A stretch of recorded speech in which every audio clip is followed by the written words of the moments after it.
Welcome to Market Madness, the podcast from Gimme Sport, where every day is like deadline day. We are streaming live on Facebook, YouTube, and X. Market Madness is the ultimate football podcast for fans who want to go beyond the headlines and into the stories that shape the transfer market. Each episode will feature high-profile guests, breaking news, features, games, and challenges. And yes, you can search at Gimme Sport across social media and feel free to comment. We'll try to read them out as much as we can during the show. And yeah, you can also catch us on the podcast app of your choice. Links can be found in the show notes. For more info or on any of the stories discussed today, head over to Gimme Sport's website. Yes, myself, Olivia Buzaglo, Joel Beya, of course, and Ben Jacobs. We are back for episode 10. Episode 10, guys. The big 1-0. Big 1-0. And I'm doing this one live from Tenerife, guys. Do you want me to show you my view? Oh my gosh, go on. I was about to say, oh my gosh. Wow. So guys, just to let you know, I'm taking time out of my sunbathing schedule to do this. So I hope you guys appreciate it. So we're I'm surprised you didn't just go on the balcony. Yeah, to be honest, I could. I don't know I feel like it would be too much on the balcony. I feel like the sun will literally directly be in my eyes, but it's fine. It's not far. Well, coming up today anyway, we've got Trent Alexander Arnold in Real Madrid talks. Oh my gosh. Yeah, Liverpool fans not happy about that one. We'll have the latest on Chelsea's stadium development plan. Interesting. Fabrizio Romano will be answering our transfer questions. Ben chats Arsenal chat with ex-gunner Jeremie Aliadiere. Premier League teams vote today on changing the summer transfer window. What does that all mean? We play a new game, footballer or cheese. I bet you can't wait for that. Listen, I don't know what it is, but I plan to win. Former player and current commentator Ray Hudson shares his Newcastle United delight. Plus, as usual, Ben will be providing the latest breaking news. This is Market Madness on Gimme Sport.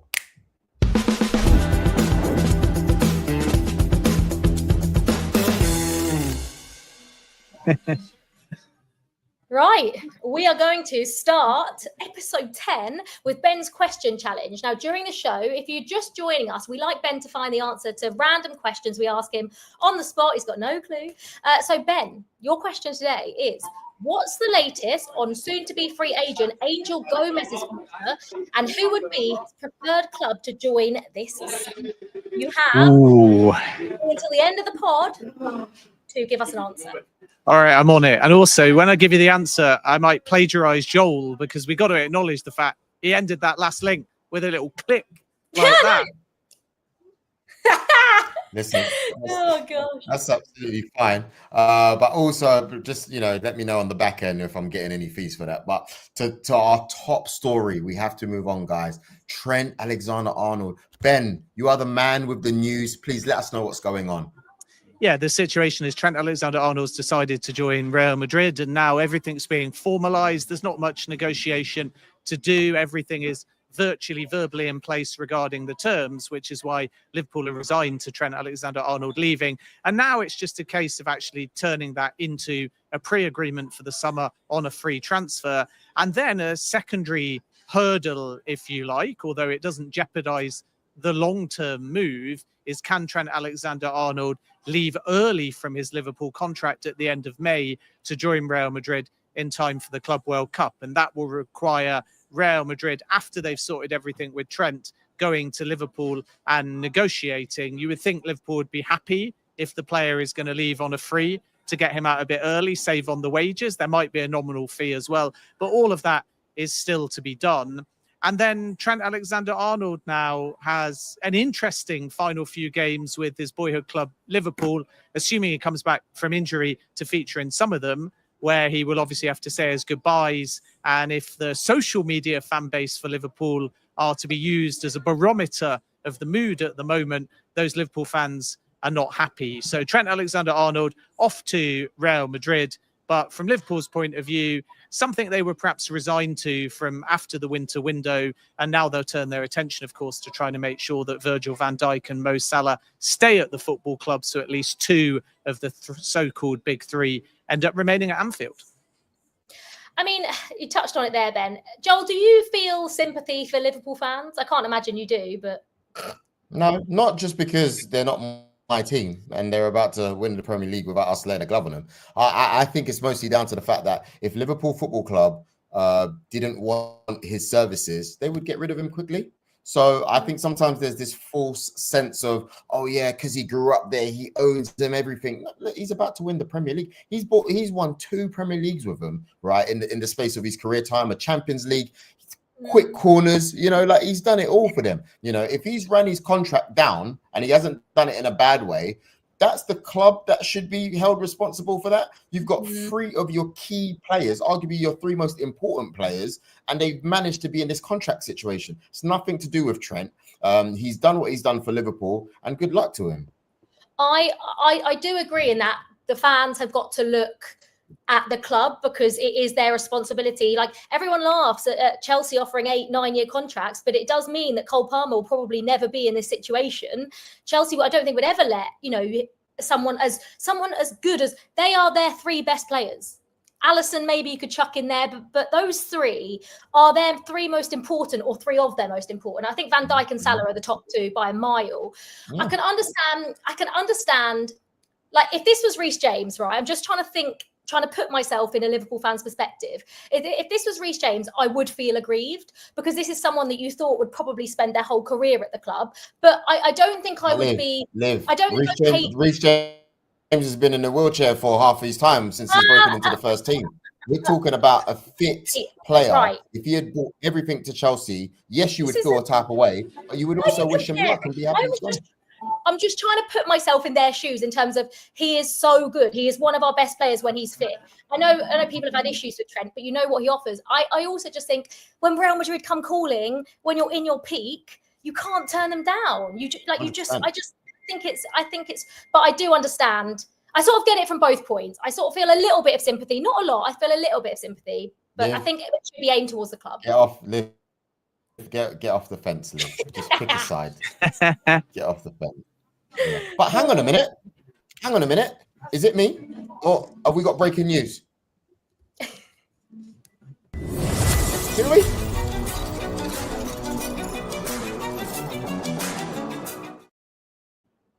We certainly do, Joel. You weren't wrong. And I can tell you that Atletico Madrid have put the Tottenham centre-back Christian Romero high on their list of options for this summer. And Tottenham's position on a sale has now softened. So if we go back to the winter, Spurs were thinking about extending Romero. Now, as he heads towards 2 years left on his contract, Tottenham are prepared to sell. And this is a move driven by Diego Simeone. And I can tell you that Atletico Madrid have already made contact with the Romero camp, and they're looking to pay something in the region of 40 million euros or 33 million pounds. Now, Tottenham paid 43 million quid. So that's 50 million euros. And about 6 months ago, when he was also being linked with Real Madrid, the price was 60 million pounds, 70 million euros. Now it's likely to be lower than that. But instead of it being Real Madrid, even though they are looking for a centre-back, my understanding is Atletico Madrid are the most serious suitor for Romero. And there is a concrete possibility that Tottenham may be prepared to sell. Spurs also will look to add another centre-back. We know about their interest in Marc Guéhi. They tried to bid for him during the winter window, and Chelsea may be there as well. But keep an eye on a Christian Romero exit from Tottenham Hotspur. Atletico Madrid are serious about securing his signature.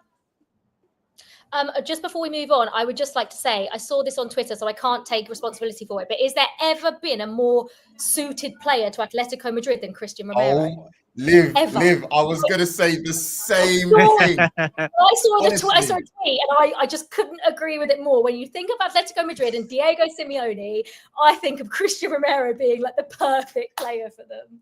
Spot on. Ben? Yeah, I think this is what I mean about Simeone dealing with transfer business, pushing forwards, because Andrea Berta, remember, is at Arsenal. Simeone using the little gap, if you like, to, I suppose, put down some authority, lay down a target that he wants. And actually, another little line for you that's just reaching me, and we'll have more on this on the Gimme Sport website in due course. Antoine Griezmann, less likely now to move to Los Angeles, because my understanding is that after a meeting with Simeone and Atleti in the last 48 hours, he's now more inclined to see out his contract until summer 2026. I don't think there'll be a one-year extension, and there has been some talk of that, but it is more likely now that instead of going to MLS this summer, Griezmann waits and sees out his contract at Atletico Madrid, which expires in summer 2026. Nice. Regardless of what happens there, the guy's he deserves a statue at that club, if I'm honest with you. So yeah, he won't be short of suitors anyway in a year's time. So good luck to him. But I have to move us on to our first guest. So we're going to have the transfer guru himself, Mr. Fabrizio Romano. Like I said, this is Market Madness on Gimme Sport. Fab, it's your turn.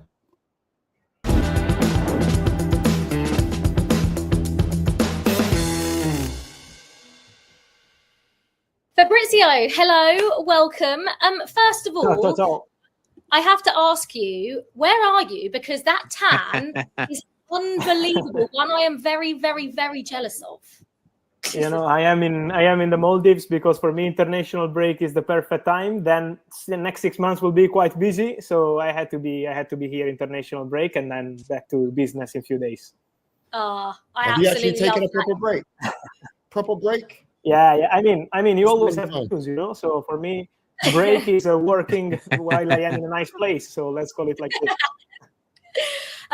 Fabrizio, the first thing that I'm going to ask you about, I think, is what's been on every single person's lips over the last couple of days, is Trent Alexander Arnold. Is him and Real Madrid now a foregone conclusion? Will he be at Real Madrid next season?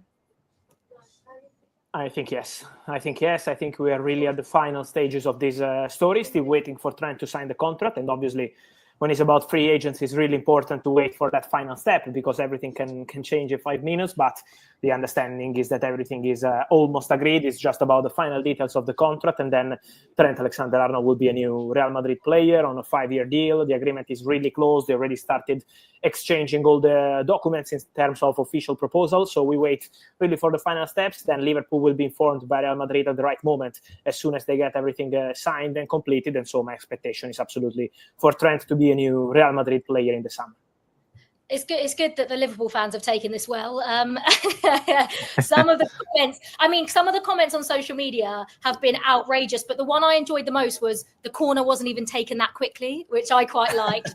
But I think for Liverpool fans, Fabrizio, are Liverpool going to replace Trent? Obviously, they have Conor Bradley, and I think a lot of fans probably think that Conor Bradley can step up, but what do you know? Is that their plan, or are they going to dip into the transfer market to replace Trent? Because he is going to be a big miss.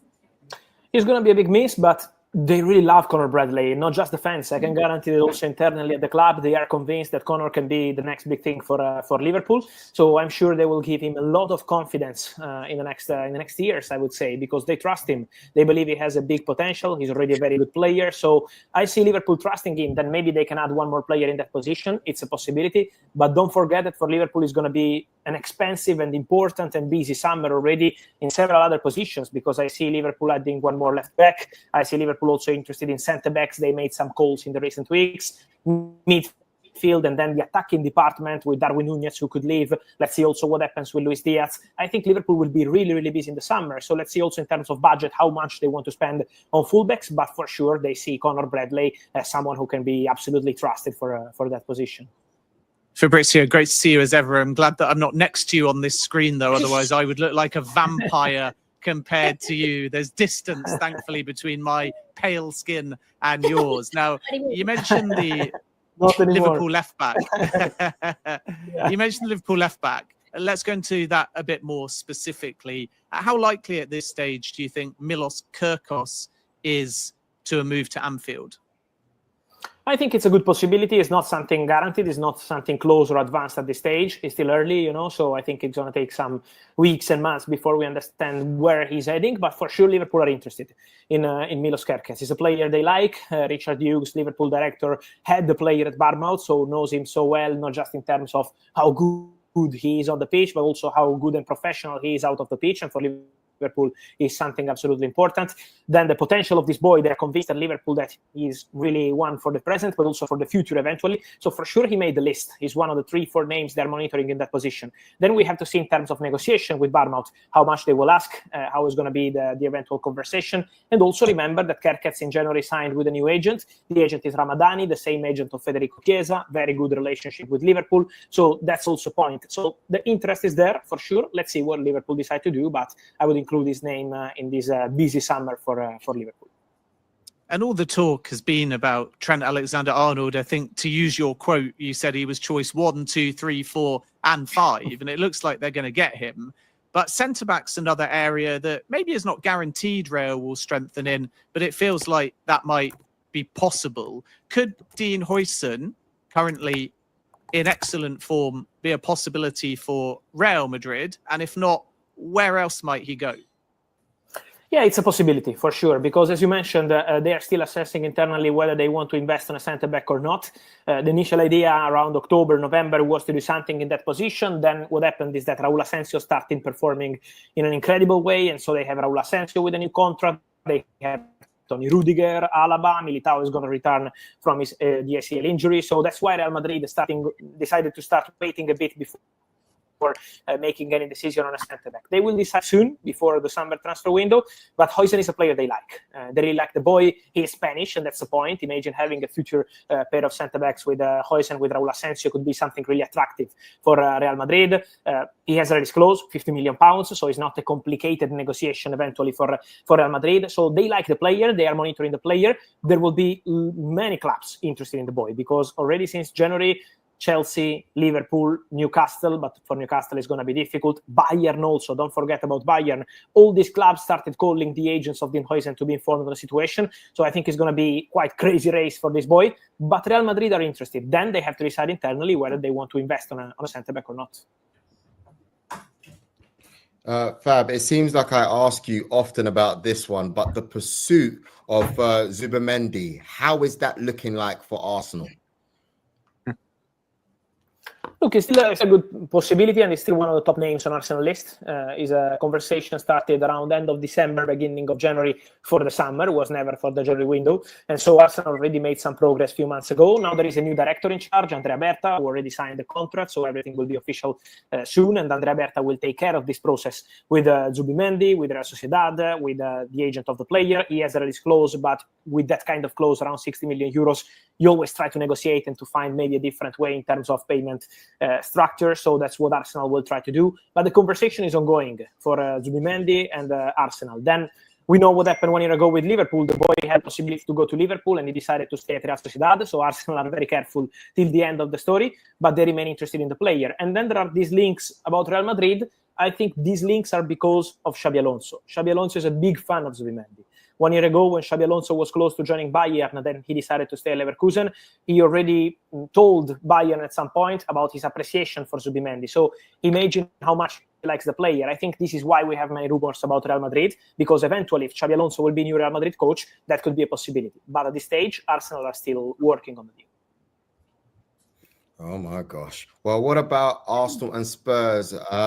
Spurs and Man City in for Tyler Diblin. And is Southampton's 100 million price tag, is that genuine from Southampton?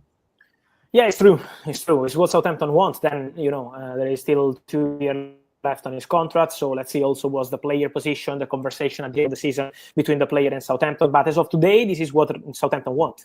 They believe he's one of the best players in the world in terms of potential in his position. And so they believe it's not easy to find that kind of talent at his position at this age. And so this is why Southampton are asking for important money. At the moment, I can confirm that for Tottenham, he's kind of top target. They love the player. They would love to bring it in the summer transfer window. But again, it's not going to be super easy. Man City, let's see, because City at the moment are following the player, but from what I heard, they didn't start any concrete conversation. He's also kind of dream target for Manchester United. He's a player they like, but very expensive, and we know with financial fair play how complicated it could be for United. So let's see what happens there. But it all depends on Southampton, I think. If they keep asking for this money, it's going to be complicated. Otherwise, I think some of these clubs could try to jump in and get the player, especially Tottenham. We'll talk about Jadon Sancho in just a second. Oh, sorry, Joel, did I just Did I interrupt? Or No, it's interesting. And I'm interested to hear about Jadon Sancho as well. Go on, Liv. No, we'll talk about Jadon Sancho in a second, because obviously his situation is quite interesting, whether Chelsea can return or keep him. But they want a left-sided, right-footed winger. I mean, is there anyone that Chelsea are currently interested that fits that mould? Look, there is a player that all the clubs looking for wingers want to add to their squad in the summer, and the player is Nico Williams. Even before the Euros 1 year ago, he was a dream target for Chelsea. For Arsenal, is the same. So I would mention Chelsea, Arsenal, Bayern, these three clubs for sure. Then we know what happened 1 year ago with Barcelona. They wanted the player, but he was not so convinced about changing the team. So let's see what happens also at Barca in terms of financial fair play. But Nico Williams, I think, is going to be the desire of all these top clubs for the summer transfer window. So for sure, Chelsea want to add one more winger. For sure, Chelsea want to add one more striker. It's going to be a busy window also for Chelsea. Nico Williams is the dream target for all these clubs. But again, it really depends on the player. And it's a similar situation to Zubimendi. You have to convince the player. It's not just about paying the release clause, but it's the player position. And so let's see what happens there. But for sure, Chelsea will add one more winger in general in the summer transfer window. I mean, when did Chelsea not have a busy transfer window? Honestly, I'm actually looking forward to the day when we sign two players and it was just what we need, and that's good. Okay, Fabrizio, Jadon Sancho. Obviously, Chelsea can pay $5 million, and obviously send him back to Manchester United. Is this likely to happen, or can you see a situation where Chelsea are planning for a future with Jadon Sancho? Oh, look, at the moment, Chelsea have not made any permanent decision. I think we just have to wait. Chelsea now don't want any distraction for this story, because obviously Champions League spot is too important for Chelsea, and then at the end of the season, they will assess the situation. What I can say is that Jadon Sancho would love to stay at Chelsea. Of course, the recent months were not at the same level at the beginning of the season, so the player knows that, of course, but he would love to stay at Chelsea. Then it depends, I think, also on these final games. The impact of Jadon Sancho in these final games can really change his future. Because if he's going to make a big impact, I think it's going to be obviously a good opportunity for Chelsea to pay the money, £25 million, and get the player on a permanent transfer. Otherwise, I think there is still a possibility for them to change their mind and send him back to Man United. What I can guarantee is that in general, I don't see Jadon Sancho playing for Man United next season. So eventually, even if he comes back to Man United, the expectation is for Sancho to leave and try maybe a new chapter elsewhere. That's really interesting. I mean, I'm going to ask Liv about how she feels about Jadon Sancho later on in the show. When it comes to Alexander Isak, we know that Arsenal are fans, Liverpool are fans, and many more clubs as well. But could Newcastle tie him down to a new deal before the summer window opens? They will try, for sure, Joe. They will try till the end. They want to try to offer important money, to show their ambition once again. So Newcastle will try. But my feeling is that it's not going to be easy. It's not going to be easy, but Alexander Isak has always been super professional, super committed, so I don't think this contract story will really change his performances. He's going to do his best for Newcastle till the end, but then we have to see what happens when Arsenal and Liverpool, because I expect these two clubs to arrive with important proposals in the summer, and at that stage we have to see what the player decides to do and also what kind of conversation he will have with Newcastle. But on club side, they keep saying that they will try till the end to extend his contract, to keep the player, and to make Isak as the face of their project also for the future. So I think it's going to be a big fight in the summer for this fantastic striker. And the last one, Fabrizio. What about Marcus Rashford? Do you expect Aston Villa to take the 40 million option to buy? And can the player still move elsewhere, even if Villa do choose to trigger it? Yeah, look, Aston Villa are very happy with Rashford in general. So I don't think, in any case, if they decided to trigger the £40 million buy option clause, I don't think they do that just to sell the player again. So in that case, I see Marcus Rashford staying at Aston Villa and having the opportunity to make something long-term with the club. What I can say about Marcus Rashford is that it's going to be really important to understand financially what happens for Aston Villa. So now they're obviously fully focused on the quarterfinals of the Champions League to see what happens in Premier League table from now to the end of the season. That's going to be obviously really important. And then we have to see financially, also for financial fair play. Remember what happened 1 year ago with Aston Villa. They had to sell Douglas Luiz. So in terms of financial balance, if they have the possibility, I think they will try to keep Marcus Rashford at the club. Don't forget also about the salary. It's a big salary. So financially, it's not an easy deal. But they're very happy with the player. And when I say they, it's about the club, the management, the board, and also obviously the coach. Unai Emery is very happy with the attitude of Marcus Rashford. So I think if they have the possibility financially, they will try to keep the player. Otherwise, he will go back to Man United. And just before I let you go, Fabrizio, because I think you need to find a tanning bed. You're obviously not brown enough, so I will let you return to the Maldives shortly.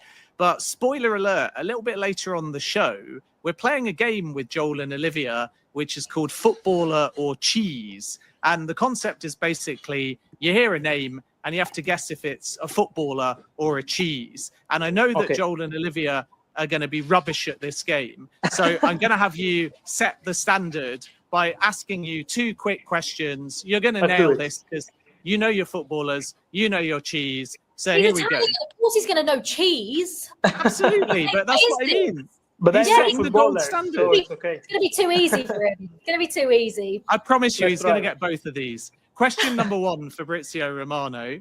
Manchego, cheese or footballer? Repeat, please, the name. Manchego, cheese or footballer? Cheese. It is the correct answer. Question number 2, Lizarazu, cheese or footballer? Ooh. Fantastic footballer, fullback. I remember him well at Bayern. Great player. And there we go. As well. 2 out of 2. Fabrizio showing us also the how Bayern it is picture, done. That is brilliant. Thank you so much, Fabrizio. I hope next time you're on the podcast, that tan has faded because I don't think I can deal with that again. For sure. I promise, for sure. Thank you. Thank you, guys. It was a pleasure. Thanks for coming on. Don't forget, you can ask Fabrizio Romano your questions and he will do his very best to respond to them in the GMS newsletter. Of course, you can head over to the Give Me Sports website or you can scan the QR code, which you can see on your screen now. Thank you very much, Fabrizio. We will see you later. Ciao. Thank you. Bye. Ciao. Thank you.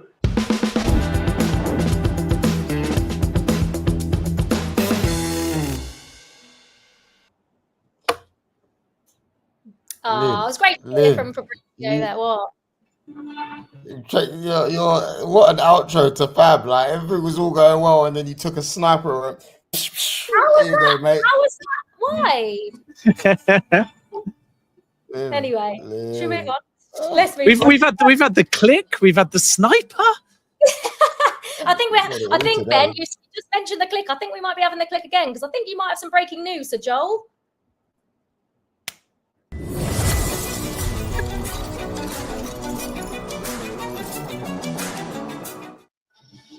We do. I can't pull it off. Only Joel can pull off the click.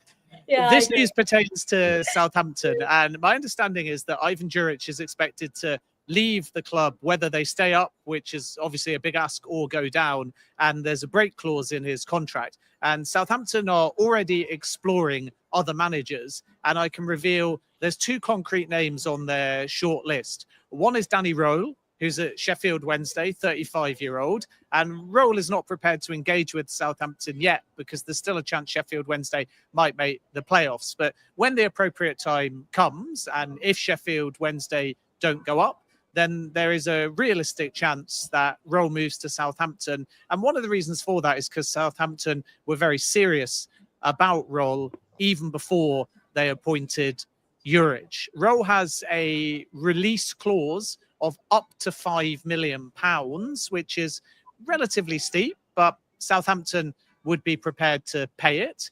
So he would be the leading contender at the moment. And if Juric leaves, it will be amicable because, as I say, when he joined on day one, there was always that break clause there. Second name on the list is Liam Rossignier, who's doing very well at Strasbourg at the moment, the Blueco company. They, of course, own Chelsea as well. The difference, though, is there's no release clause, and Chelsea or Blueco, whichever way you want to look at it, would fight very hard to try and keep Rossignier. And as a consequence, it may be quite difficult to prize him away. And who knows, Strasbourg may have some kind of European football as well. So 2 names on the list to replace Ivan Juric, a break clause to allow him to depart, and the expectation that Southampton, whether they stay up or go down, will be looking for another new manager. Yeah, it's a difficult time for Southampton, isn't it? Right. Shall we head to Stamford Bridge? Let's head to Stamford Bridge, Ben, because what is the latest? Obviously, it's been talk recently about the possible stadium development and what's going on and ownerships perhaps wanting different things. Is that why it could divide the owners? If not, what's the reason? Yeah, I think the short answer, as Todd Boehly said in a conference in Hong Kong, is that eventually they're going to have a stadium plan in place.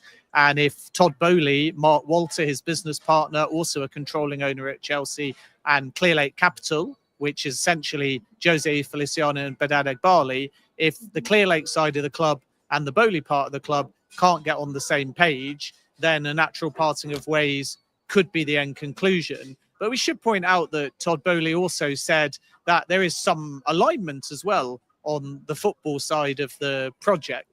So the stadium is intriguing. There's no perfect option. It's not like Manchester United where there's land behind the Stratford end. It's not like Tottenham where the Tottenham Hotspur Stadium was basically right next to the old White Hart Lane. There are challenges and we have a few options. One, knock down Stamford Bridge, rebuild on the same site.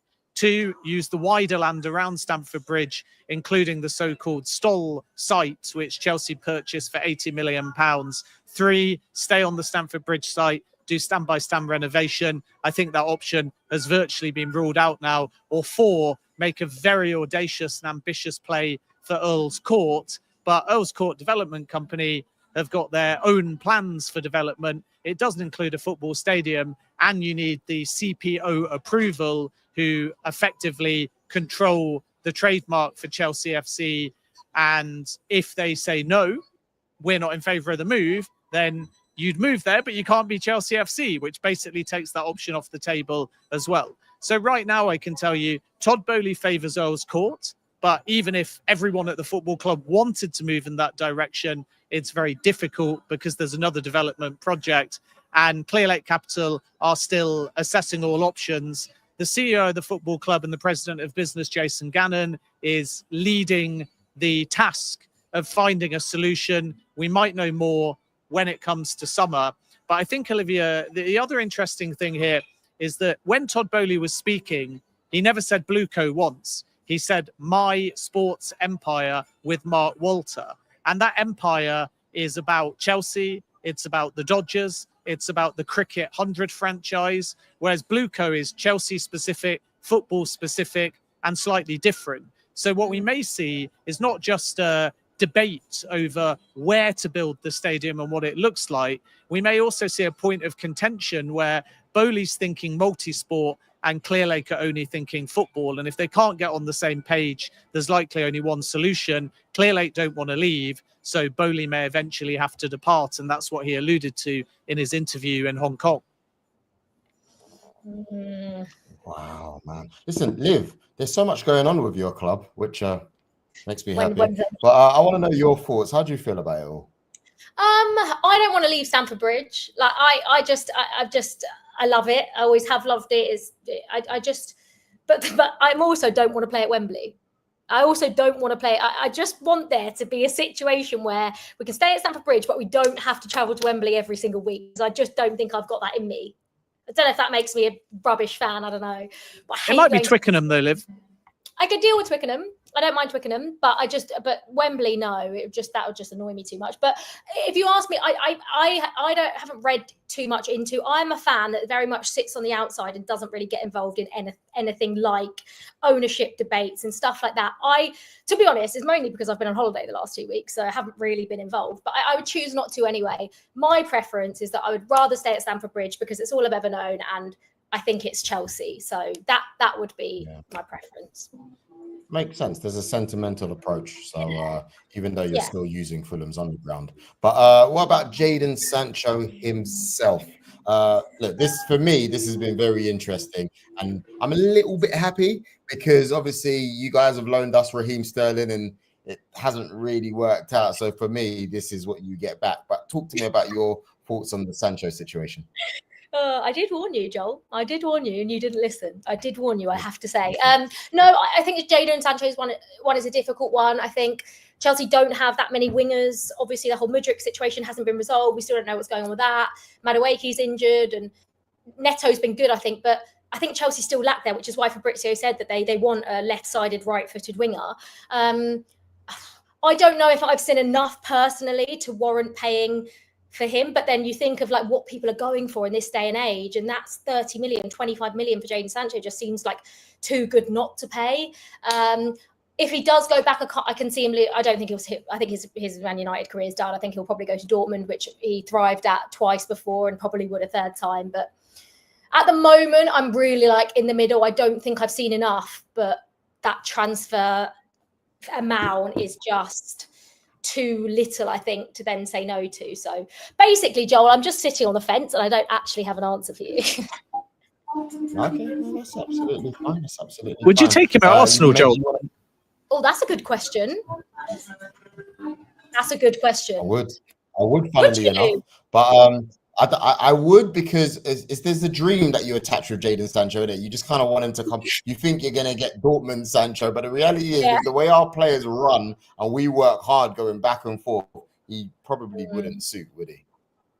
Well, you never know. Arsenal like to take Chelsea's players, so we might see that happen again in the summer, mightn't we? Anyway, let's move on with the show. Don't forget to check out Give Me Sport's website for more info on any of the stories discussed today. This is Market Madness from Give Me Sport.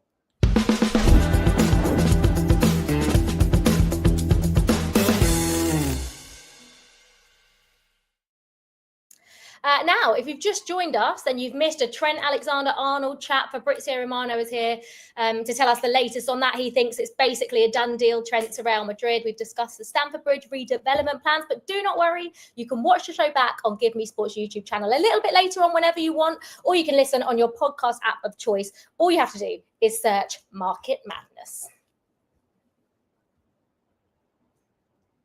Oh man, sorry about that. Apologies, I'm still here. If you like your football,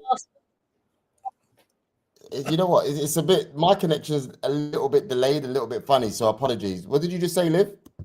I said, are you thinking about Jadon Sancho going to Arsenal? No, you know what? I'm over that. I'm over that. But just to let you know, if you like football and you like cheese, then you'll love today's game. Footballer or cheese? Ben, I'm confused. What's happening? Footballer or cheese? I mean, I don't know how you can be confused. The game is in the very name. I'm going to be asking you, like with Fabrizio Romano, whether certain words are footballer surnames or cheeses. And you both shout out the answer. Now, every single question is going to alternate. So it's not a case of who's first. It will go Liv, Joel, and then we will work out a winner from there. And you get one answer, and you've got to give me that answer within 5 seconds. So no time to think. How is your cheese knowledge? Because I think you'll be fine with the footballers. I think I'm going to be better with the cheeses, to be honest. No, I'm not really. I don't eat cheese. So that's one of the two things I don't eat. I don't eat cheese. Yeah, you don't eat footballers either, but you know plenty about them. That's funny. All right, let's clip do that one out. Let's clip that one up. Wait, let's clip it up, just like you clipped up the electric chair bit. By the way, I saw your tweet there. I haven't had the chance to respond yet properly, but you're gonna get the response. Electric chair, brilliant. Yeah, we asked you what his favorite celebration was, and Gazza has brought up the dentist chair. And for those of you that didn't see it, Joel Beya thought it was an electric chair. Sorry, that is so funny. Yeah, not far. All right. Let's see whether he can embarrass himself even more with this. Liv, the first question is going to you, though. Footballer or cheese? Fontina. Fontina. Fontina. Footballer or cheese? I feel like there's a footballer with that name, but I don't know. Footballer. It's going to be cheese. Liv goes for footballer. The answer is cheese. I thought I'd be good at cheeses because I love cheese. Maybe not. Sounds like not a off to the best start. It did absolutely sound like footballer. Producer Nick stitched you up there, I think. All right, Joel Beya. Question number 2. Footballer or cheese? Saviola. Saviola. Footballer played for Barcelona and River Plate. Footballer. Correct answer. I think I'm going to be really bad at this. Argentinian and there we go. We see a picture. Look at Joel adding bonus points. You don't get anything more for all of this info. I don't know who he is. Showing your age, Liv. I've got to redeem myself because of the electric chair, innit? So I'm working hard. All right, Joel 1, Liv 0. Liv coming up next. Your question is footballer or cheese? Quark. Q-U. Oh, that's cheese. A-R-K. Correct Cheese. answer. Clinical from Liv. 1-1. Thank you. Are you sure? I would have said footballer. I would have said Would Clark. you? Sounds like someone who played for. Yeah, I would have said probably played for Blackburn back in the 90s or something like that. I would have went for footballer. It didn't even look like cheese, though. It looked like rice pudding based on that photo. Exactly. Yeah. No, I haven't actually tried it. It doesn't look very appealing to me. No. All right, it's 1-1. And up next, Joel Cabrales. C-A-B-R-A-L-E-S. Cabrales. Footballer or cheese? Okay, I'm just gonna say 5 seconds. cheese Is the correct answer. Yes. Oh, I so guessed that one. It looks a bit like This is a great game. So you know Joel is trying leading. to look at Liv's face. I actually didn't know that one. I didn't know that. I genuinely didn't know that one. I know. You didn't give me any hints. I thought. No, sorry. So go on. Sorry. All right, Joel is 2-1. Now, this is the final regular time question. So, Liv, to equalize and take it to a tiebreaker, you must get this next question right. Otherwise, Joel's the winner. If you get it right, it's 2-2, and we go to a tiebreaker. And then it is simply the first one to shout out the right answer. But before that, question number 5 to Liv. Gregera, G-R-Y-G-E-R-A, footballer or cheese? I'm going to go footballer. It's the correct answer. Zdeněk Gregera, footballer. So we are 2-2. And now we are heading into a tiebreaker. And it is the first person, remember, to shout out the right answer will claim victory. Footballer or cheese? The suspense. Gorgonzola. Cheese! Footballer. Liv wins. You really thought Gorgonzola, Joel, was a footballer? Did you just hear the Zola part? That sounds like a footballer, though. Gorgonzola. Yeah, it could be. It could easily be a footballer. Oh, come on. Gorgonzola is one of the most famous and obvious cheeses in the world. I did know it was a cheese. I've actually never had it, by the way. I'm not a blue cheese sort of gal. This was Joel, and his head was going Gianfranco Gorgonzola. Yeah, exactly. Chelsea. To be honest, I was thinking Italian Gorgonzola. Got a nice ring to it. Anyway. Well, there we go. Liv is the winner. 3-2. Thank you very much. I finally won something on this show. I feel like I usually lose. But anyway, I could keep guessing footballers or cheeses all day long. But sadly, we have to move on. Ben caught up with ex-gunner Jeremie Aliadière to chat all things Arsenal. Let's take a look.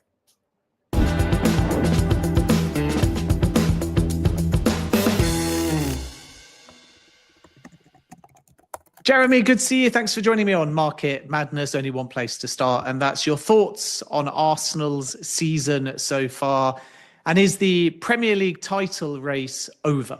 I know I've heard a lot of people, talking about how we progressed from last season to this season.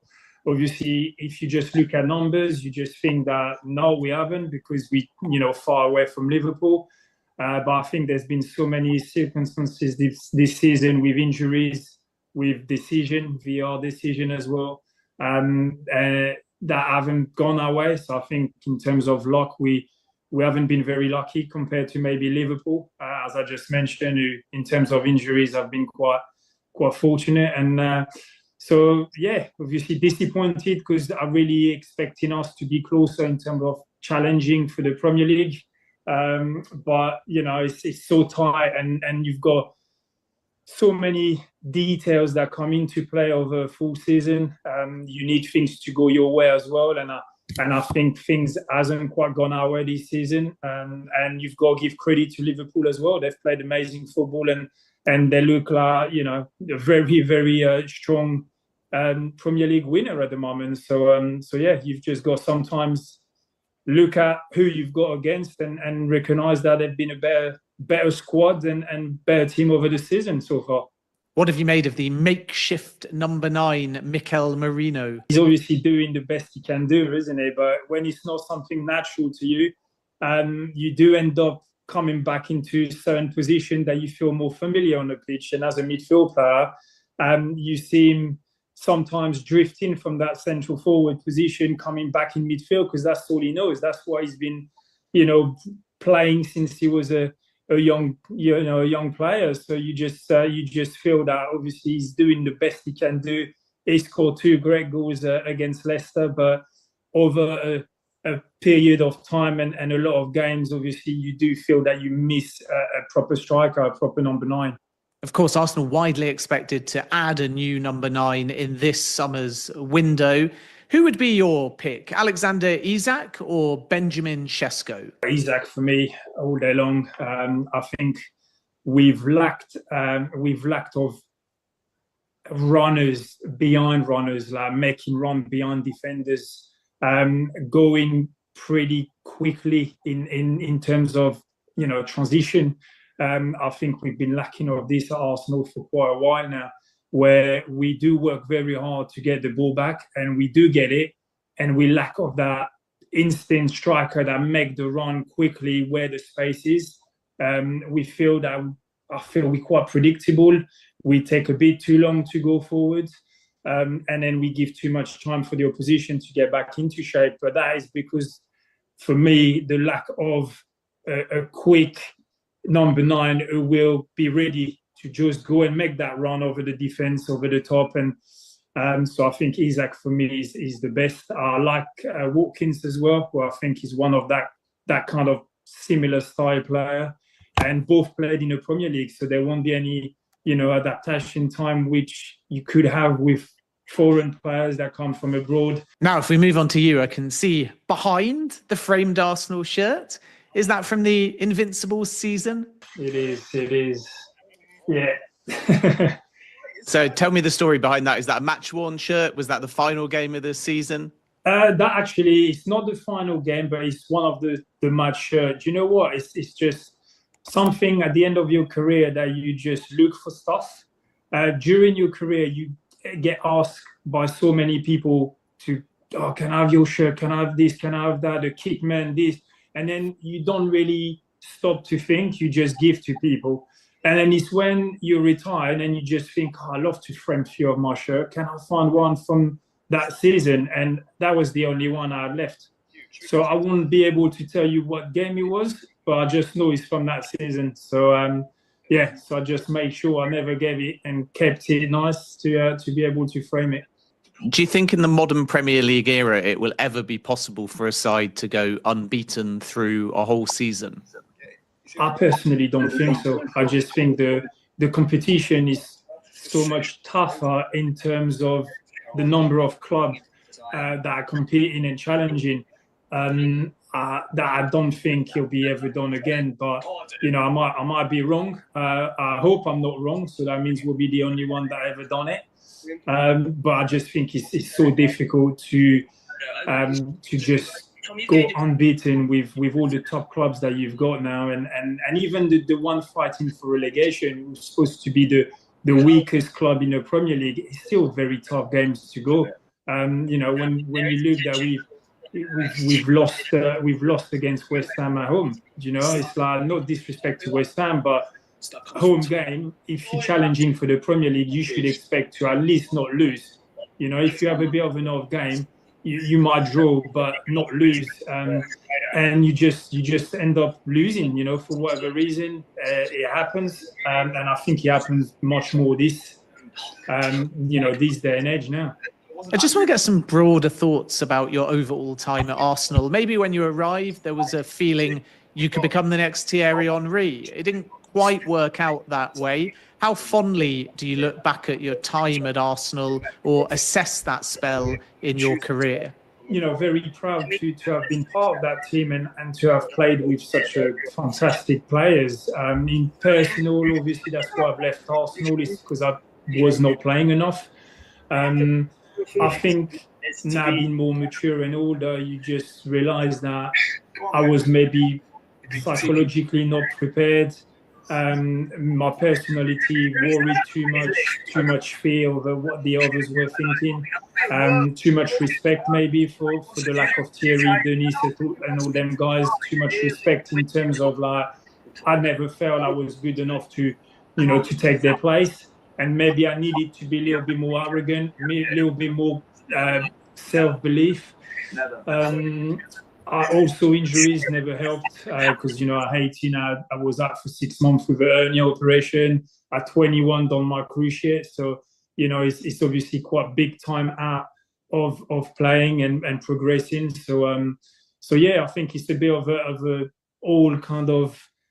all details and all factors that have, made it as unsuccessful, successful, whatever way you want to see. I'll try to see from the positive side and just feel proud to have been part of such a great era at the club and to have to have been part of that invincible season. So for me, I will always try to remember the positive. Living with regret is not good, so I'll try to remember the good part.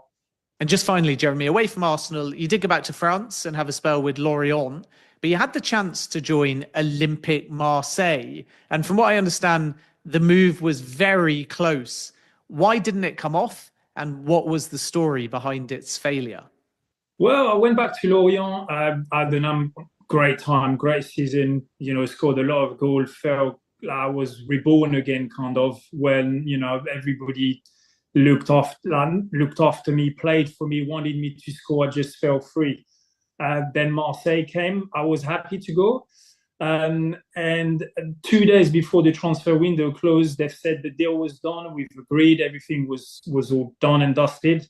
Told me to go to the airport, Nantes airport, to fly and to go to Marseille. And so said bye to my kids, my wife, and said I'll speak to you when I get there. Drove for a couple of hours to go to Nantes airport, who was the closest direct flight airport. And I was about to check in my luggage, and my agent called and said, "No, do not check in the luggage. Do not jump on the plane. The deal's not done. They need to sell somebody for you to come in." And I said to him, my agent's name Alex, and I said to him, Alex, how stubborn and how I am about things like this, right? And he says, I know, but I didn't want to make you fly all the way down for me to tell you when you're in Marseille, because that would have been even worse. I said, yeah, then you can tell Marseille I won't be joining. And he says, I'll tell them, but let's try to sort it out.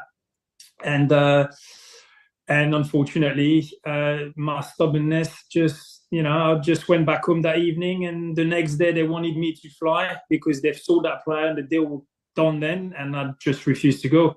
I said, you guys just should have not, told me to go to the airport. You should have waited until everything was sorted. I regret it now, obviously, because I could have played for Marseille, one of the biggest club in the world and in France, definitely. So regret it now. But at the time, I was young and stubborn and stupid, I guess. So it's one of those things that I will regret now, definitely. Jeremie, thanks so much for your time. Appreciate you joining us. This is Market Madness on Give Me Sport.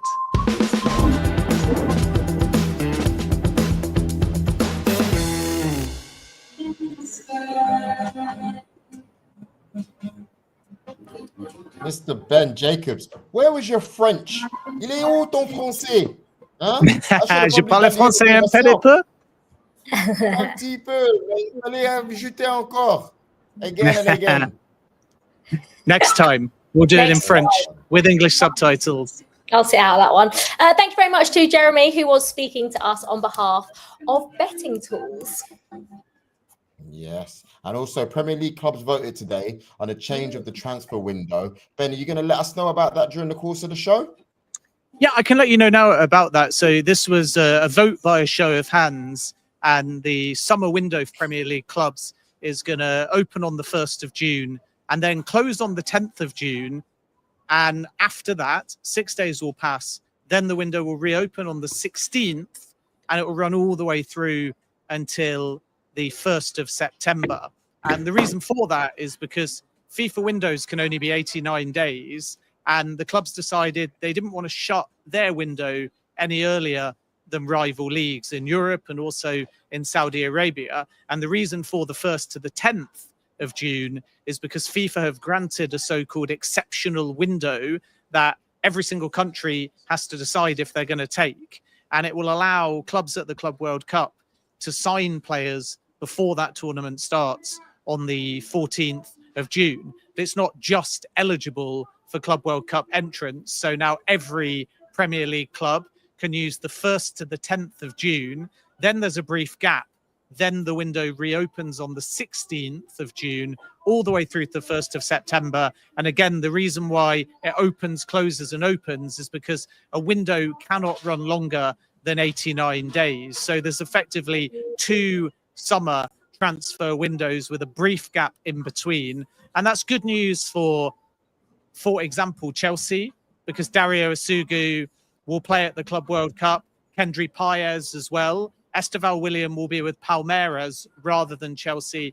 That was part of the terms agreed. And of course, Spain still need to decide. But if they follow suit and do what the Premier League have done, it's also good news for Real Madrid, because they're hoping to get Trent Alexander Arnold in time, as we discussed earlier on the show. Wow, that's really interesting stuff. And you know what? Whatever changes are made to the transfer window, it doesn't matter, because market madness every day is like deadline day. That's the slogan, of course. We're going to be there covering the news. So yeah, I'm happy with that. But Ben, I think you got some breaking news for us, right?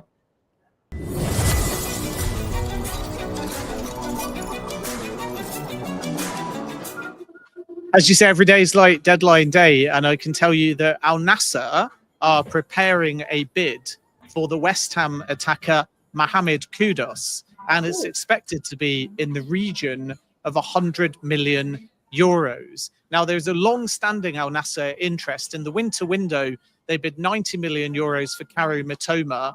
Mitoma didn't want to move.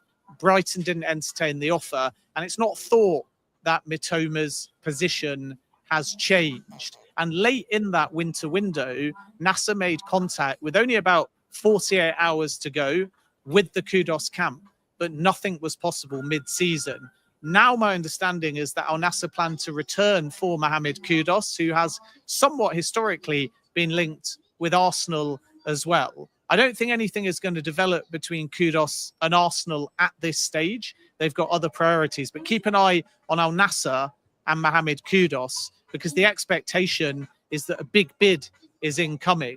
And should it total that 100 million euros number, it may be very difficult for West Ham to reject it. And then it will all come down to the player and whether he's open to Saudi Arabia. Whoa. Yeah, I really can't see them turning that amount of money down. If they did, I'd be like, whoa. By the way, Joel's so staggered that he's disappeared. Yeah. Magic. Right, Emily, anyway, as we know, Newcastle recently won their first trophy in 70 years, beating Liverpool in the Carabao Cup final. Go on the tune. Ben caught up with commentator and massive Magpie fan Ray Hudson to find out what it all meant to him.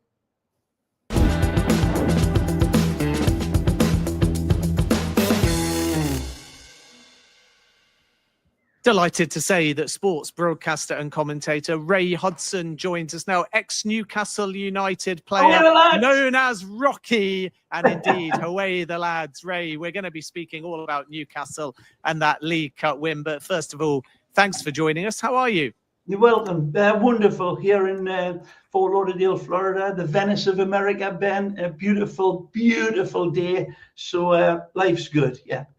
We'll get into your work and, of course, the commentary that you do, famous for so many beautiful, poetic turns of phrase. And I guess I have to put you on the spot, therefore, and as a professional commentator, say to you, put into words what it means for Newcastle to have won their first bit of major domestic silverware in 70 years. It's dreamland. You know, the reality of it is, Ben, I equated it to what it must have been like at Woodstock. And glowing with that afterglow for so long after the event. And for those people that were lucky to have been there at Wembley, it must have been like being at Woodstock, you know, to be able to say I was there when that happened. And even though I was watching it from here in Fort Lauderdale, it elevated you to that point of absolute joy and wonderful accomplishment and achievement, and beating Liverpool, which I never thought we would do. Even it just amplified the whole experience. Astonishing and wonderful success. Did you find yourself commentating on the TV? No, screaming at the TV. My cat was like Zora. She was clawing at the window to get out when Dan Burn scored the goal. It's like literally it was manic, and I was going ballistic because that goal was so totally deserved, and you could sense it coming. But this was Liverpool, and this was Newcastle United. And we were playing so good, and then when Burnsy hit the exclamation point, hit the ignition button, it was like a V12 Ferrari taking off. It was staggeringly, beautifully magnificent. It sort of says it all, doesn't it, in many ways? If you look at the two scorers, one, Dan Burn from Blyth, Newcastle through and through, and then two, Alexander Isak, the crown jewels, seemingly, of this new project under the PIF. Yes. And I'm so pleased for Isak, because I actually identified him ahead of the Euros. That was basically his introduction to the world. But I'd seen him because I was calling the games here in the United States in La Liga. And I had seen Isak play, and the promise of magic was there. And he's obviously matured beyond that kid that he was then.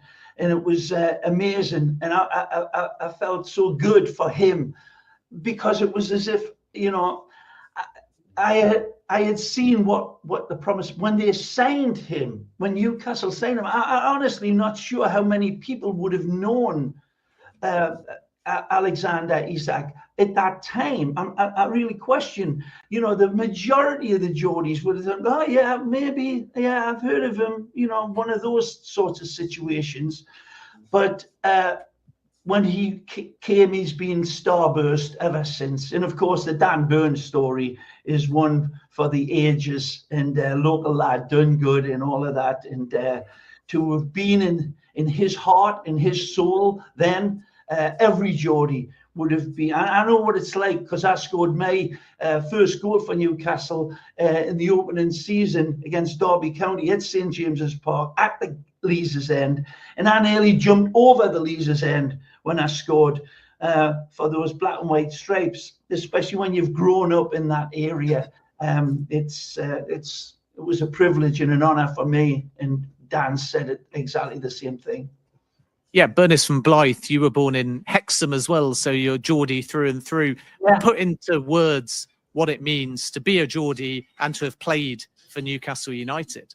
It is so special. It's like for every club, every local boy, whether Manchester or Barcelona or Turin, it doesn't matter. If you're a local boy and you've grown up idolising those colours and cheering for the team, to wear it, to take that progress up that, that steep ladder of achievement. You play one game for your club, one game, and you've been a success. I didn't play too many times for Newcastle because I had 4 coaches in 4 years. It was always like Sisyphus rolling the boulder up the hill every season. But when I did, I was well liked at Newcastle. The crowd really appreciated it. I was a touch player. I wasn't an industrious player, but it was skill. And to score my goal that day against Derby County was amazing. And there was a couple of others as well. But just the way the shirt to be at St James's, where you had played in the park in Dunstan and heard the roar of the crowd from across the River Tyne in Newcastle when it was all open. There wasn't any roofs then.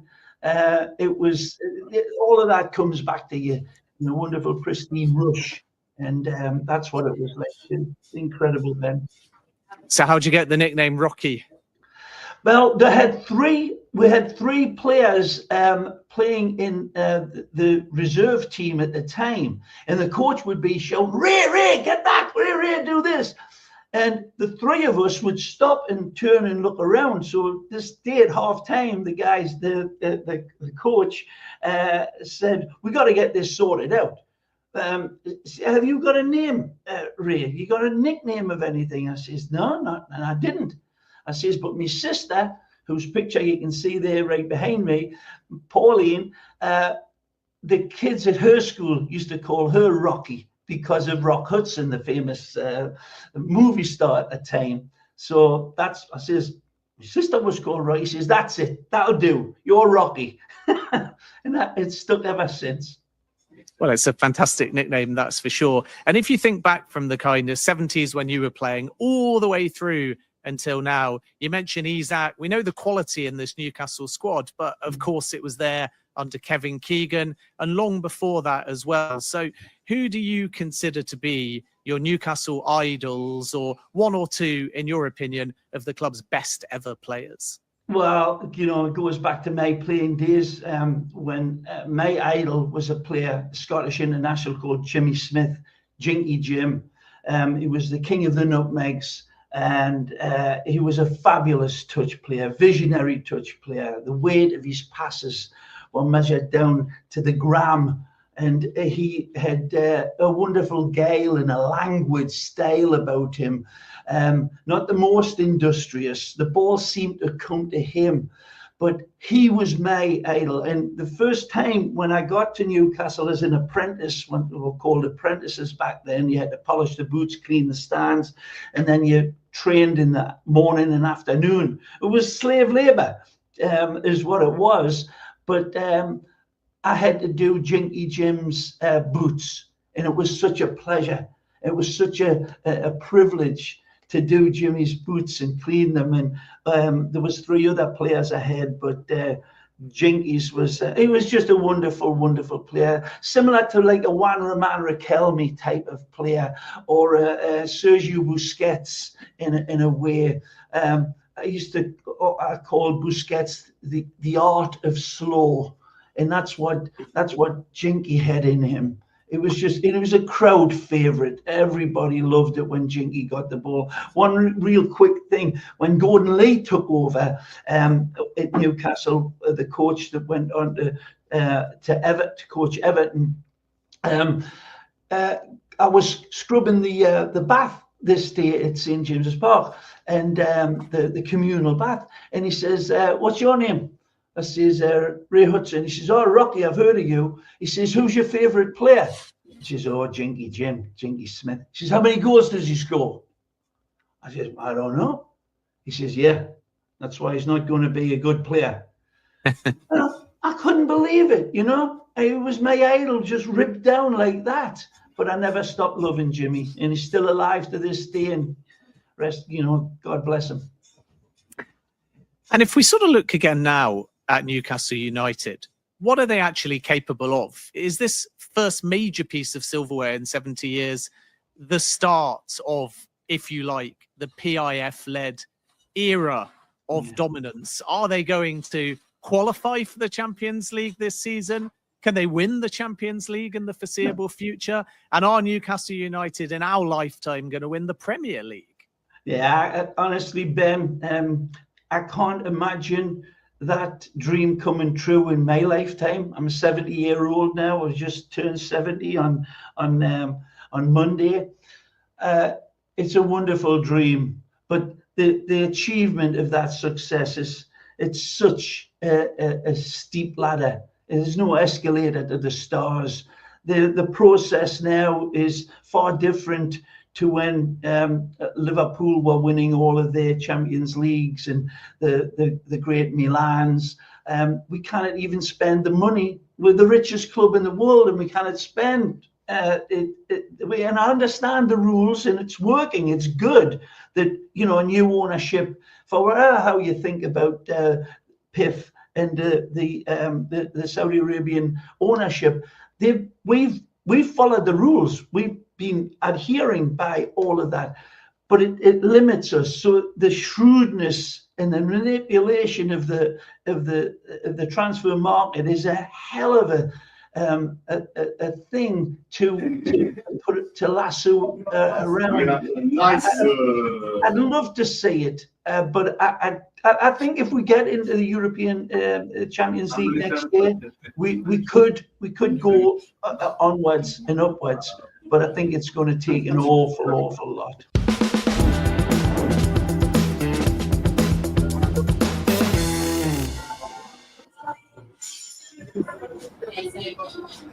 It was great to hear from Ray there, and I was also buzzing that they won the League Cup final, so congrats to them.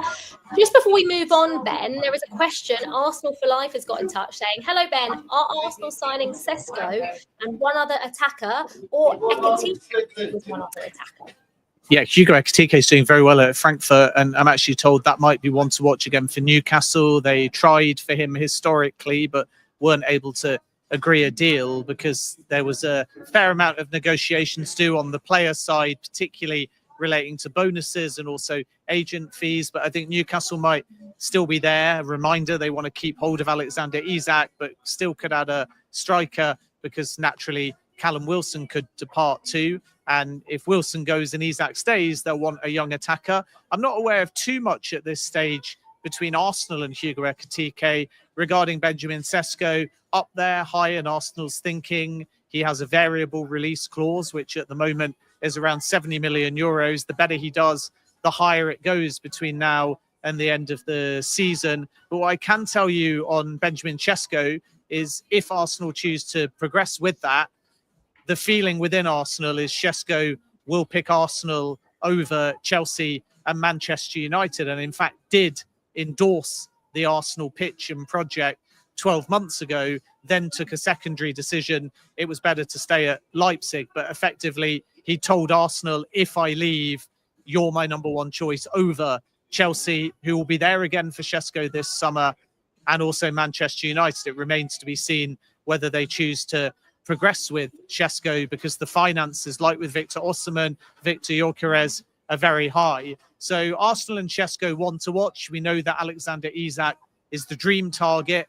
And I think suitors are still waiting to see whether Isak is genuinely available. Arsenal, Liverpool, possibly Chelsea as well. And that will obviously inform whether or not Arsenal choose to push and put all their budget towards Isak or decide that's not possible because he stays at Newcastle. And then if Isak is off the table, I would absolutely expect Arsenal to be firmly in the race for Benjamin Sesko once again. Perfect. I'm sure he will be very happy with that answer. Finally, or not finally, but do we have one more piece of breaking news, Ben? Can we get a Joel Beya finger click if we have?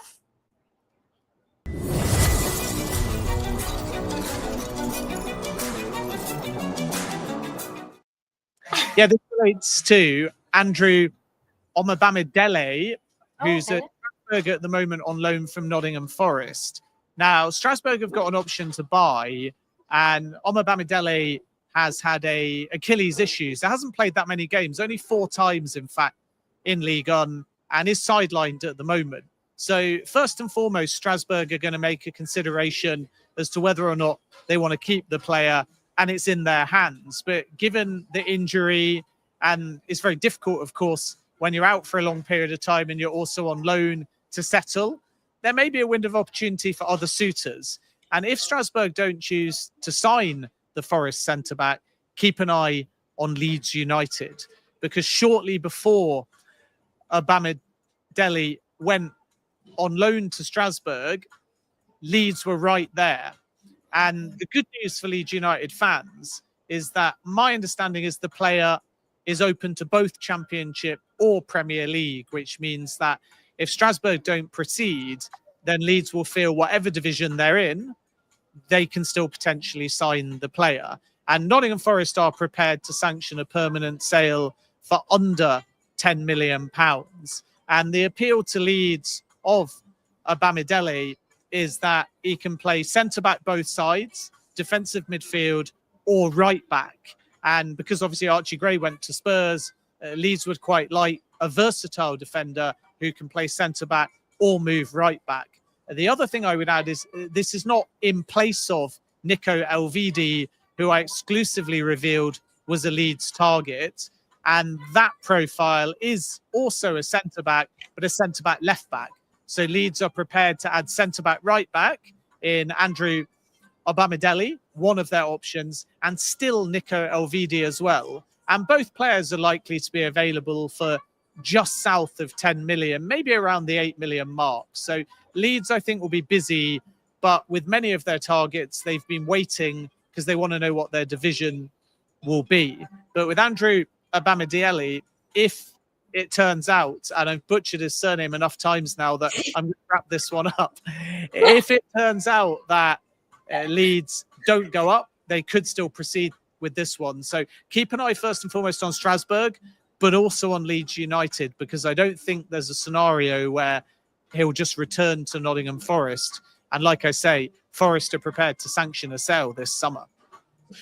I feel for you, Ben, because that is a tough old name to say. I remember when I interviewed him for the first time when he was playing for Norwich, and I have to say his name in front of him, and I was like, oh my! I was like, say it quickly so that he hopefully doesn't realise if I mess it up. Andrew O, or Omo, maybe we should be calling him. Oh, brilliant. Right, okay. It's time to finish the show with Ben's question challenge. Now, at the start of the show, if you weren't here, we'll remind you what it was. We asked Ben to find out what's the latest on Angel Gomes's future. He is a soon-to-be a free agent. And so who would be his preferred club to join this summer, Ben? Yeah, so this, a bit like Jonathan David, is going to be one of the most hotly contested transfers because they're both free transfers and there's a lot of value to be had. And clubs in the Premier League in particular are chasing Gomes. And my expectation is, number one, he moves to the Premier League. And number two, there's a strong likelihood that either Tottenham or Manchester United win the race for his signature. With Manchester United, it would be a return. And there's nothing that advanced yet. They've not made the player a formal offer. But we can't discount Manchester United, who would see value, and Manchester United are going to have to find value because, of course, their finances are very tight. But they're not advanced at this point, but they might be come summer. Then you have Tottenham, who are more advanced, and the player is open to a move. So Spurs could be the ones that win the race for his signature. And you've got West Ham United, who are the most advanced, but ironically, the least confident. And West Ham have made Gomes an offer already, unlike the other two clubs that I've just mentioned. And they've said he can have a wage of in excess of £100,000 a week.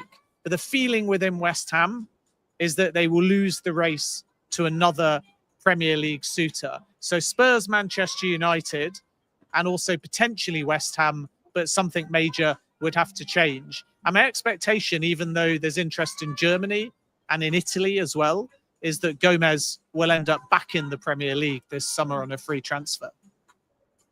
Well, you've answered that to perfection, Ben. That is it for today's show. Thank you so much. Thank you to Joel. Thank you to all of our guests as well. We've had Fabrizio Romano, we've had Jeremie Aliadière, we've had Ray Hudson as well. Ben, if you enjoyed it? Apart from trying to pronounce that last surname, yep. Don't worry about it, Ben. Don't worry about it. Thank you, everyone, for tuning in. We'll catch you in a couple of weeks' time. As usual, we'll be talking about the biggest football transfer stories with top guests like we've had today. You can watch us live on YouTube, X, and Facebook. All you have to do is search Give Me Sport, or you can listen on your podcast app of choice. Just search for Market Madness. And, of course, for more information on any of the stories we've discussed and so much more, head to givemesport.com. We'll see you next time. Bye-bye.